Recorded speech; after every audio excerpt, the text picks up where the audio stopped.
Welcome, everybody. This is Get Real with Chris and Mark. I'm Chris Hill, and this is Mark Frisco, and we have a distinguished guest today, Commissioner Gilbert Bowling from Charles County, Maryland. Thanks for having me, Chris. Thank you for coming in here. I was excited, and we got a lot of stuff to talk about.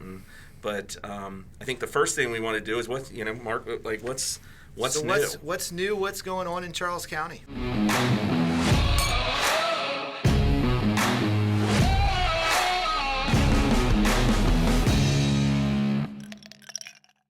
We just started our first, or my second term. Our first meeting was last week of the new Board of Commissioners.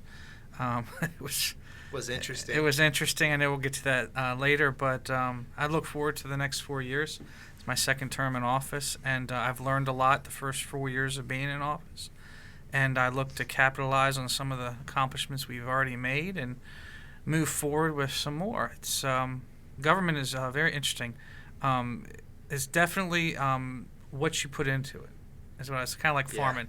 You make of it what you put into it. It's kind of like anything, right? The grass is greener where you water it. That's right. what I typically say. That's a good one. It's definitely one of those things where everybody has an opinion, and you try to just do the right thing, and you're not going to make everybody happy. Yeah. So you try just to do what you can. Walk into a Safeway or Food Line, and people stop you and talk to you. You can look them in the face and tell them you did the right thing. But I think we had a lot of great things we did over the last 4 years.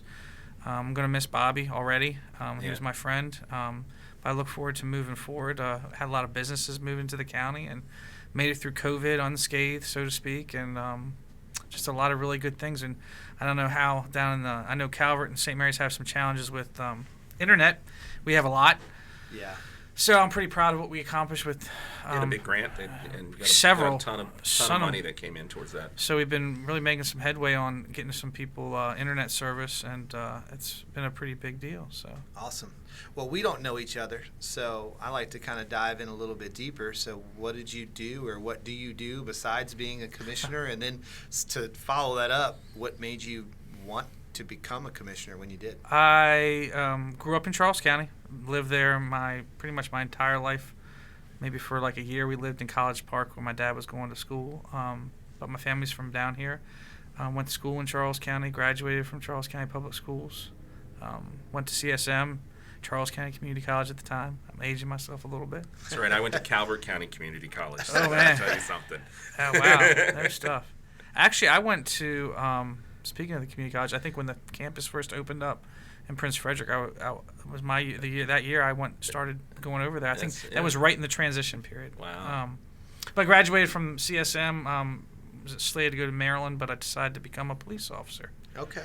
In Prince George's County, I did that for almost 22 years. Wow. I retired last January 1st. It's funny. I see a theme of folks who are in law enforcement or public service and moving over into the commissioner world. We've had a handful of commissioners in Calvert.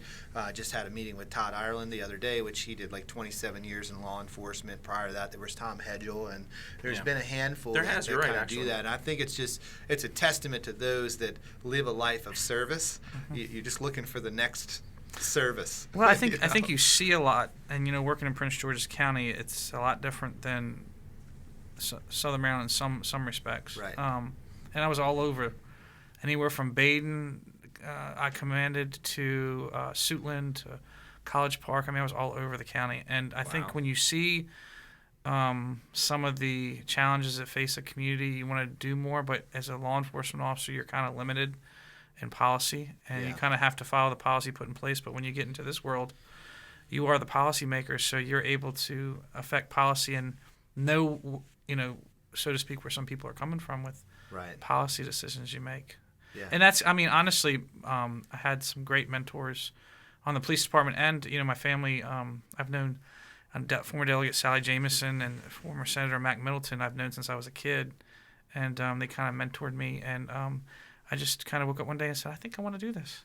And, I started on the Central Committee, the Democratic Central Committee. I ran for that in 2014. And that kind of gave me a little bit of an idea of the political aspect of it, and I decided to run for commission. I'll just say what's interesting is I never really anticipated running while I was still an active law enforcement officer. I was going to run, once I retired. But I was at a meeting, and I remember giving a speech when I was running for the Central Committee, because I actually ran it like a real campaign. I didn't run it just like throwing my name on the ballot. I went out and campaigned for it.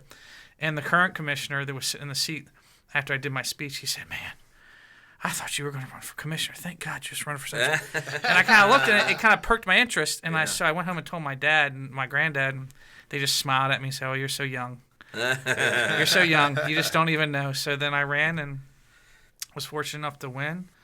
And it's been really a pleasure to serve the citizens in Charles County. I mean, I'm pretty proud, like I said before, of the work we've done. And it's not perfect, but I like to think I brought some common sense to government and public safety. Amen. What do you think was your everybody tags accomplishments, right? I know there's if you were to kind of say what would you say is a big accomplishment that you feel the commissioners did in the last 4 years? For me, I think the broadband expansion has been huge. I mean, especially with that's a big deal. So it really is. And, we didn't affects our business too. Right. Oh, absolutely. It's sad that it took COVID to do that. But you know what? It didn't take COVID for us, because we started when we first got in. Right. And that was my first public meeting was at the Bellouten Firehouse. As far as the state getting getting the money behind it and all that kind of stuff. Yeah. We've said before how it takes disaster for things to happen that should have happened or people have been asking for years, So. And what's crazy is when we had that first meeting, there was 200 people at this firehouse. And I'm one of the ones affected. I mean, you talk about Charles County. We go from where I live in Charlotte Hall, but the Charles County side of Charlotte Hall, not the St. Mary's side. Yeah, also known as Amish country. Well, that's why I say my neighbors are all Amish. Right. To Waldorf, where it's not really an issue, but it was just a huge need. And because we got in so early before COVID hit, we got on a couple grants early. The big supply chain issue for us, we were ahead of everybody, so we already had a lot of the supplies in stock. So it really helped us get ahead of the game. So I would say broadband. I would say what we've really accomplished with economic development within planning and growth management, trying to streamline the process, make it so businesses feel welcome in the county, and try to get them through the process a little bit faster. And I say this all the time. And it was like on the police department. There's always, the general orders was 3 or 4 pages when we first started in the police department, and then, it ends up being like this. And there's a reason it's like this, because somebody did something. Right. That made it so you had to put it on paper that you can't do this. Right. So in planning and growth management, it's the same thing. There's things that, there's reasons why you have to go through some of the processes. Right. But I feel like we've streamlined it. We've attracted some, Amazon's in the county now. Kaiser Permanente's coming down. The stuff over at Indian Head, which has totally, I would say Indian Head is a really big, what we've done with Indian Head is incredible what we've done over there. It's just the beginning. I think. So I remember when the Velocity Center started over there. What else has gone on in Indian Head? I may not be up to speed. So. The Velocity Center, the U.S. bomb techs came out. They're getting ready to put in some office space for government agencies to have the ability to have meetings. There's certain criteria. There's a word for it that I got introduced to when I went over. SCIF. Yeah, SCIF. Yeah. There's a SCIF going over there to make it so that businesses can have meetings outside the base. I know that Brandon over in Indian Head has worked really hard for the YMCA is over there now. Yeah. It's just a lot. I mean, it's like a snowball effect. Once you see one or two. I've always been surprised by Indian Head and with that base being there that there's just not more going on there. So it's exciting to see some change and some rejuvenation happening up there. Well, you guys had some. There's some big accomplishments. Wealthiest minority county in the country. Absolutely. Is that right? Yeah, we did. I heard That's amazing. Overthrowing Prince George's County for that, which I found very interesting. What's interesting about that is I told my colleagues, I said, they're going to be. They're not going to be happy. You're going to be upset. Right. And I was doing a tour. It's like a trophy. You get a trophy room. Well, but you know what? It attracts high-end businesses to the county. Right. Yeah. And with that, it comes a responsibility to make sure that we're keeping things in order and making sure that we have a safe environment and a good education system. Yeah. I was up in Prince George's probably about 3 weeks ago. We were touring. Southend is a kind of like a corporation that does a lot of making things. They make things like industrial stuff. Right. And we were touring the facility, and I happened to run into some of my colleagues from Prince George's County, and it was a fun exchange, but I could tell there was a little you don't have nearly as many people in your county as ours. So really that wealthiest county thing, really, I said, what do you know? It's just a saying, right? And Right. the look they gave me was, mind you, some of those folks I worked with in the county government before I retired. So, Right. And I will tell you the one thing that I saw in Prince George's, and I try to bring to Charles, is learning from some of the challenges that they're facing now. That big boom they had in the 50s, 60s, and 70s in Prince George's. Yeah. And learning from what that boom was that didn't work, and they have to. There's things that they're trying to fix now. Trying to bring that to Charles and say, let's not go down that path because that brought them challenges in Prince George's County. So let's try to take it a different way. And listen, at the end of the day, growth is going to happen. Yeah. It's going to happen. We're going to get bigger. You can't stop it. I mean, as much as as my grandfather said when we first got to the county, my family was originally from St. Mary's. When we got to Charles, I mean, we were using mules to pull plows, and now I'm using GPS configuration on my damn baler. And sorry, I'm not probably supposed to say damn on a podcast. I think we're okay. Yeah. But my point to that is, change is going to happen, and it's how we embrace it and how we do it and do it right. So I've been trying to have that conversation quite often in Calvert County. One of the other hats that I wear is I'm currently the chairman board for the Calvert County Chamber, and then I've been the business advisory board chair for the last 7 years, which is basically government affairs is what it used to be called.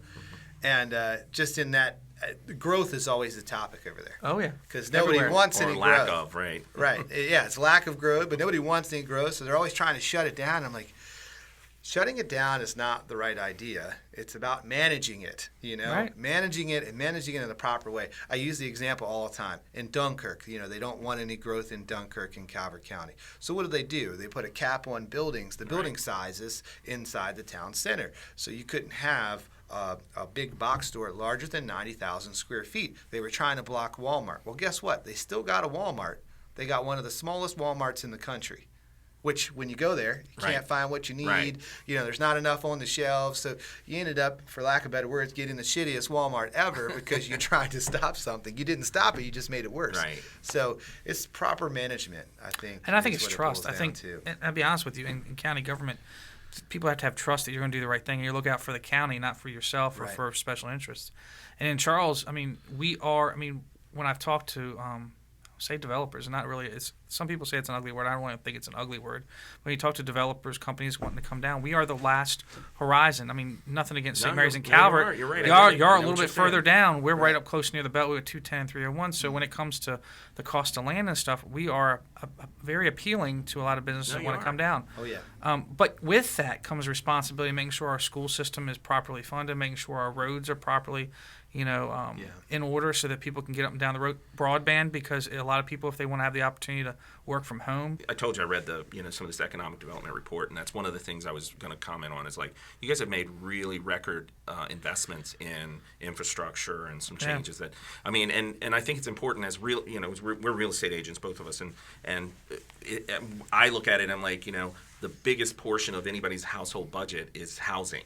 Right? That's the highest up there over everything else. They spend the most on housing. Why would they spend it in Charles County? Because the infrastructure is there to support them, the schools, those kinds of things. So that's why people end up spending so much money on housing. It's really location. Earlier you mentioned trust.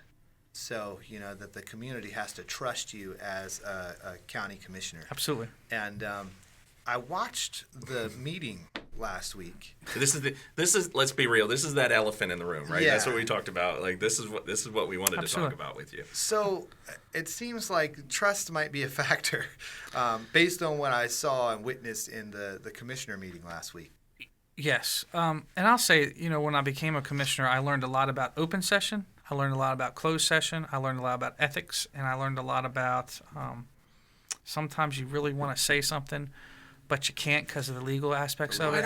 Why don't you brief us on what's going on? Why don't we? Is that okay? Because there's a lot of people that are listening. I guess, what you can tell us. What you can tell us. That a lot of people that don't have a clue what we're talking about here today. So back in, I'll wind back. We have had some incidents that happened in county government where one of our county commissioners was not being the most ethical and pleasant person in the world. So there were some emails that went back and forth that we brought to the attention of the board. We took it into closed session under personnel, and we decided that we need to have an independent outside person investigate Smart. to say that there wasn't any bias in the investigation. So we went out and outside investigation a person was hired, a lawyer that worked in the Obama administration. Forgive me, I don't remember her name. She started the investigation, went through interviews, interviewed the commissioners, interviewed county employees, pulled emails, all these things. Completed an investigation. June of 2020, came back to the Board of Commissioners with her findings, and she found that one of our commissioners engaged in a pattern of egregious bullying, racial discrimination, and harassment of a county employee. Thanks. So the Board of Commissioners in this closed session voted, and we had to vote unanimously. And when I say unanimous, it doesn't include the person or the individual that was the target of the investigation. Right. So you had to vote unanimously to limit the powers of that commissioner when it came to certain personnel matters. Now, that commissioner could still make policy decisions and stuff like that, but we felt it was in the best interest of the county and the employee to protect the employee and protect the county to basically censor this commissioner. It then created a policy. We never had a policy in place for the Board of Commissioners as far as their behavior when it came to this type of thing. So it's just like what you said earlier, like when something happens and you got to get the book. So you got to create that policy. And to be clear, there was one in place for employees.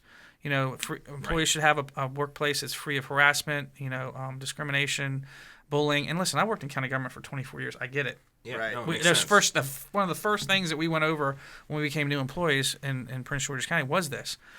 And so we voted, and we had a unanimous vote to basically limit this commissioner's powers. Well, I will tell you also, you had to have a unanimous vote to publicly say the name of the commissioner that was censured. We did not have a unanimous vote for that. So we came back into open session. They read the new policy that we put in place. We adopted the policy with, and I'll say this publicly because it was public information, myself, Commissioner Collins, Commissioner Stewart, and Commissioner Rucci voted in favor of this new policy, and Commissioner Coates voted against it. Right. So we put this new policy in place, held the individual commissioners to the policy, and actually everybody to that policy. Right. So you fast forward, and people say, well, why did it come up now? Well, we have our very first meeting of the new Board of Commissioners, okay? And the night before, I was at a meeting. Our meetings are usually on Tuesdays. Agendas are set in the week in advance, and I had viewed it to know what's on the agenda. We had a bunch of introductions of departments, so the new commissioner, Commissioner Patterson, could, understand how government works. About 5:30 that night, I got a phone call, said you need to check the agenda. It's been changed. I went into the computer and saw it had been changed at the very last minute. All that had been wiped off, and it had closed session personnel matter. And the first meeting, you kind of understand what that is. You're getting ready to axe somebody. Right. So I was very upset because I hadn't gotten a phone call from anybody, any commissioner, including the president, to say that we're changing the agenda. So I was, to say the least, fit to be tied then. I call one of my colleagues, and I say, hey, did you know it? No. So I was prepared when we came in. I knew I had all my information, all my ducks in a row, and I wanted legal advice before we went into the closed session for the personnel matter, so I could have the new commissioner, Commissioner Patterson, review all this investigation, because we didn't even have copies of it. I mean, the HR kept copies so it didn't get leaked out for the very purpose. And people will say keeping the person's name confidential. Not only the commissioner, but also the employee. Right. So if anything, I think you should see the level of integrity that the commissioners that wanted to do the right thing had, because it didn't leak out. We didn't go out and run. That's not the right thing to do. So I wanted to get in a closed session, go right into closed session so we could discuss it, so the new commissioner could see everything. They wouldn't even let us do that, and that's when it kind of went off. So I noticed that the new commissioner in question voted against going in with an attorney as well. Mm-hmm. I don't know why you would want to do that. As someone in that position, why would you vote against getting briefed by an attorney on something that you don't know about, that you're about to vote on? Is it customary? I mean, it's and customary in those circumstances for an attorney to be in closed session, right? Like it's our county attorney. Right. Yeah. I don't know the answer to that. That's where common sense. I was very baffled when I thought it was going to be an easy vote. Like, okay, let's at least go in and see the information. Right. Because honestly, unless somebody ethically did something wrong, that new commissioner should not have been privy to any of that information because it's not something that the public had. So he was just a member of the public before this meeting. Right. So to say you had all the information in hand was inaccurate, and that really takes away from the validity. And it goes back to, I was a policeman for 22 years. Part of that, a good portion of that, was an investigator. Right. So, I mean, all the bells and whistles are going off in my head that something's not right here, that it's just going to get shoved down the throat. And if they thought that I was just going to roll over, that wasn't going to happen. Well, it was pretty obvious to me that, the commissioner president knew that he had the quorum to do whatever it was that he wanted to do. So there was obviously some preconceived discussions of, he knew what was going to happen or not happen. And that's why it continually got kicked to the side. I don't wonder. The only thing that, there's a part of this that bugs me personally as a I don't live in Charles County, but as a voter and a constituent, if you will, right? There's a bigger picture here too, and that is, at what point does the public have the right to know? Have the right to know? Because we had an election, right? And that information and the people could that have had voted consequences for that person. Yeah, well, and here's may what have felt differently. There's a lot of people that have challenged me on that, and I tell them, listen, I can't pick and choose when I'm ethical. I have to do it all the time. Yeah. I said I got to remain my integrity has, and I know people when I say it like that, but they're like, but we should know. We should know. I said, no, you absolutely. And right now, I want to tell people, but I will now. Well, right. And trust me, before I wasn't necessarily a supporter of this commissioner, and it's very well known. I think that me and this commissioner, if you go back in the record for the last 4 years and watch us interacting for meetings, we don't necessarily see eye to eye. Right. But in the same sense, I got to respect the way. No, you do, right. And if I can find a way that we can.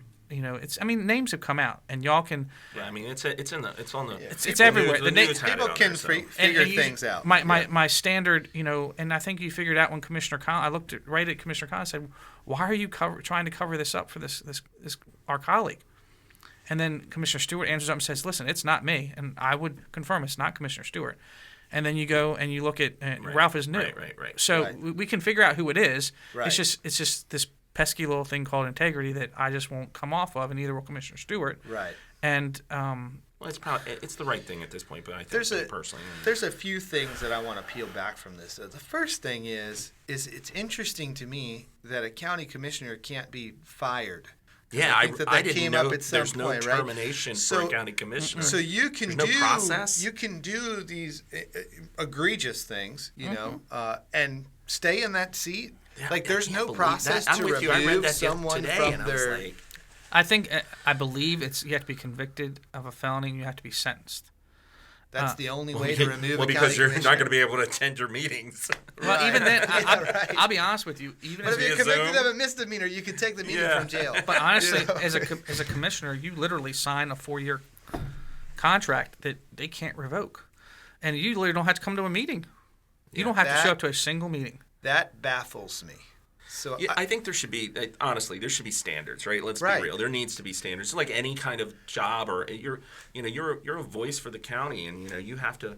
Yeah, I think there has to be standards. And I understand that putting measures in place to remove a county commissioner, is a slippery slope. Because I don't think it is. Well, there could be. There's a lot of reasons why somebody could try to, take somebody else off of a board, or I think there should be used there. But there should be instances where if someone has done something truly egregious, and I have no idea what was done or not done. Well, I can tell you what was done. It was, it was racial discrimination. It was harassment, workplace bullying. Repeated. It's not like one time. Those sound like things that I think anyone would be fired for on a normal basis. I think I said that. Yeah. I think I said in the meeting that if it was any of our county employees, they would be fired almost on the spot for these things. And it's the truth. It said in the news that you filed a federal complaint, federal rights complaint. I did, and myself and Commissioner Stewart have an attorney representing us that's going to, try to keep this order in place, because I know the question at hand is, does that order that we put in place in the last administration carry over to the next one? And we were of the legal opinion and told the legal opinion that it follows the individuals. It doesn't follow the administration. It follows the individuals involved. Mm-hmm. So as long as how would your censorship on a matter that obviously you did wrong, how would that expire? You know? Yeah, right. It's like, oh, well, all I got to do is wait until this day. Next election day. And, it almost makes you look at the circumstances of how this was trying to be done and say this almost is retaliatory. Right. Because it's like as soon as you had the votes, because I can tell you right now, where I know votes weren't there they before. weren't there before because Commissioner Rucci Right. is ethical. Yeah. And so we had, and that's why it came back up. And to me, it's just blaringly obvious the right thing to do. And I don't know. I find it, as a former law enforcement officer, I shake my head and you saw me in the meeting. I mean, it kept going on. And what I can say is Mark Belton is still the county administrator for Charles County government. So, what's the solution? I believe the court will decide whether the order stays in place, and if it does, then that commissioner will not be able to vote on that county employee. And I will tell you, it's had a tremendous effect on county employees. Yeah, I'm sure. Because you set an example, and I said it in the meeting. I got everything out. I was blessed to be able to have it and spit it out without stumbling over myself. But right. County employees are struggling right now because they want to work in an environment where they feel like the right thing's going to be done, no matter what their skin color is, what their sexual orientation, or any of that. That we're going to treat every employee with respect. And if you're saying at the highest level of government that you're going to allow this behavior to happen, and it just changes within the administration. Right. And when somebody points it out, you're going to be retaliated against, more importantly. And that's where I think there's a lot of fear now. And I said it at the meeting, I said to Commissioner Collins specifically, I said, diversity, equity, and inclusion was a major, what we believe is a major accomplishment for county government, where we've implemented in our policy and implemented a department to make sure that everyone is treated with respect, and the lens of diversity, equity, and inclusion are included in all facets of government. I said, this isn't a pick and choose thing. Right. And I will tell you that this goes against everything that diversity, equity, and inclusion is for. It doesn't just protect one group; it protects all groups. Right. And I think it's hypocritical. I said it in the meeting. I think it's hypocritical. It's shameful, and it's against everything that we stand for as a government. And that's why I just can't believe that we're having this conversation. You can't. I couldn't believe when I said I laid it out at the end before the vote and said, with everything. So you're saying you are okay with this type of behavior? Yeah, I know. When you said that. And he said, yes. He said yes. I remember that. And I'm like, I'm just sitting there in shock, and he's a lawyer. Yeah.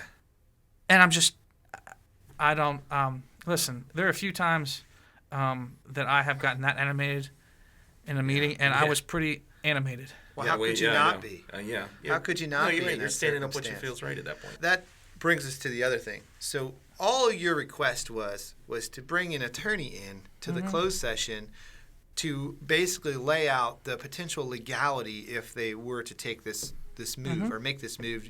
That's really all it was. Your only That's all it request. was. So why would you refuse? Because they don't want the liability. They want to play plausible deniability. See, that's exactly what I said. It's exactly what you said before we earlier, came to this. And so I will say that by not having an attorney present, you could say that you weren't briefed, but you on camera denied. It was offered. You said no. I don't want it. I mean, isn't that blatantly obvious what you were trying to do? You would think to a normal person with common sense it would be. I think. Listen. While I will maintain my ethical standard when it comes to saying names, I will tell it like it is. Right. If you're doing something wrong, you don't want to hear the truth. Right. And if you notice, there wasn't a whole lot of coming out of. It was myself, Commissioner Stewart, and Commissioner Collins. Right. Those were the three going back and forth. One with a law degree, a teacher, and a policeman. Yeah. And the others didn't have much to say, just voted. Right. And I think that says a lot. Yeah. I would. You know what? I'm going to put it out there. They're welcome to come on our podcast. Everybody's welcome. They're all welcome. Everybody's welcome. We're an open book. Story. We'd love to. I'd love to hear, but 100%. This is. It's actually a little disheartening, right? To be honest with you, from our side, is because we want the right thing for our public officials to be doing the right things, right? And it's disheartening to know that there's not a measure of which it's almost like, as a commissioner, you're in this place of authority that has no authority. No. We had to. I think it was said by some people that used to be county commissioners and have said to me, "You have to police yourselves." Right. So if you're going to ask a policeman to police you, you're going to get what happened. Right. I'm going to call it all out, and I'm going to let the public. I mean, we're going to have a trial by court. In the public, because that's who we work for, and at the end of the day, I have nothing to hide.